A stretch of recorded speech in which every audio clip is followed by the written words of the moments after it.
बारह दिन के बरहिया बरहिया नाही बीतेला हो।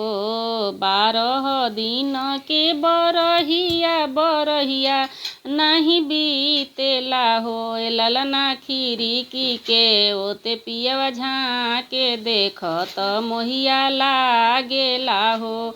ललना खिड़की के ओते पियवा झाँके देखत मोहिया लागेला हो। मछिया बैठल तुहु सासु सर बेगुनया गरहे। मछिया बैठल तुहु सासु सर बेगुनया गरहे। ए सासु तनी ऐसा धरतु होरी लावा सैया के मनवा रखतिनु हो। ए सासु तनी ऐसा धरतु होरी लावा सैया के मनवा रखतिनु हो। 12 दिन के बरहिया बरहियो नाही बीतेला हो। 12 दिन के बरहिया बरहियो नाही बीतेला हो। ए ललना खिड़की के ओते पियवा झाँके देखत मोहिया लागेला हो। ए ललना खिड़की के ओते पियवा झाँके देखत मोहिया लागेला हो। राम रसोइया तुहु गोतिन सरबे गुनया गरहो। राम रसोइया तुहु गोतिन सरबे गुनया गरहो।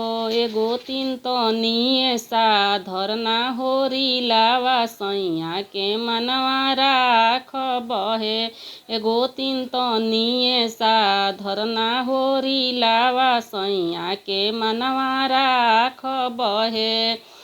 सुपुली खेलत तुहु ननद सरब गुनया गरहे। सुपुली खेलत तुहु ननद सरबे गुनया गरहे। ए ननद तनी ऐसा धरना भतीजावा सैया के मनवा राखबहे।